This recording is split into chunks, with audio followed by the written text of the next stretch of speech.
several decades, America has by and large solved its housing needs by building progressively cheaper neighborhoods progressively farther out.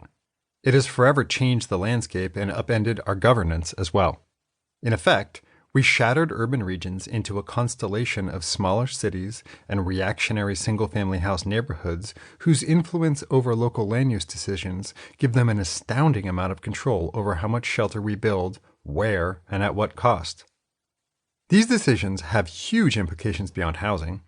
Rising housing costs are a main driver, arguably the main driver, of segregation, income inequality, and racial and generational wealth gaps. You can't talk about educational inequities or the shrinking middle class without talking about how much it costs to live near good schools and high-paying jobs. Transportation accounts for about a third of the nation's carbon dioxide emissions. So there's no serious plan for climate change that doesn't begin with a conversation about how to alter the urban landscape so that people can live closer to work. One way or the other, many of the biggest challenges in America are at some level a housing problem, which is why there is now tremendous pressure on cities to abandon the old pattern of building subdivisions on distant cow pastures and instead to favor taller, denser buildings in places where people already live. The meaning of density varies, from condo towers in the urban core to triplex apartment buildings and backyard cottages in the enclaves of single-family houses beyond. Either way, as cities drive to put more housing in established neighborhoods, the result has been a furious clash over growth, class, preservation, quality of life, and the environment. The story of modern America is the story of a nation struggling to reconcile the way things are today versus the way we think they used to be. Housing is a central narrative here as well, and like so much of contemporary society, that story begins at the end of World War II. In October 1945, a month after the war ended, Life magazine ran a 13-page spread titled The California Way of Life.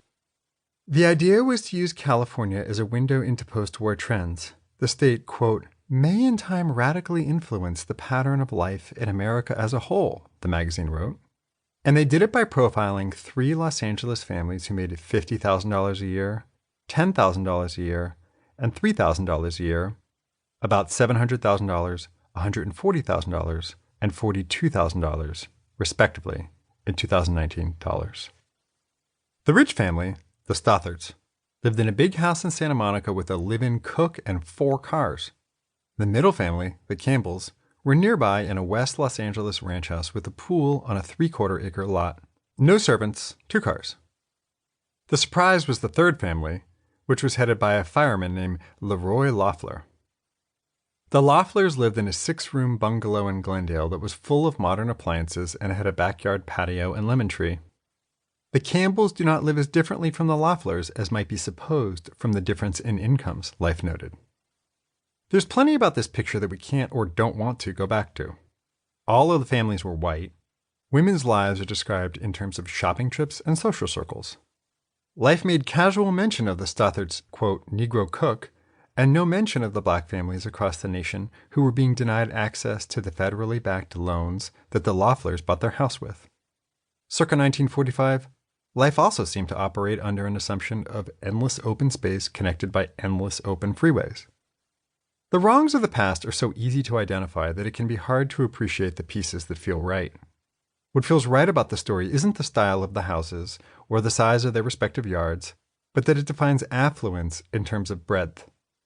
It's a picture that can't be reproduced today, when the California housing story is about a growing market for homes that cost $30 million and up, Silicon Valley software engineers who consider a $400,000 annual salary middle class, and teachers who get up at 4 a.m. to drive to work and along the way past tent cities under freeways.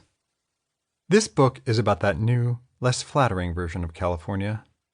Most of it takes place in the San Francisco Bay Area, the nation's foremost center of technology, and a place where housing costs are routinely described as a crisis.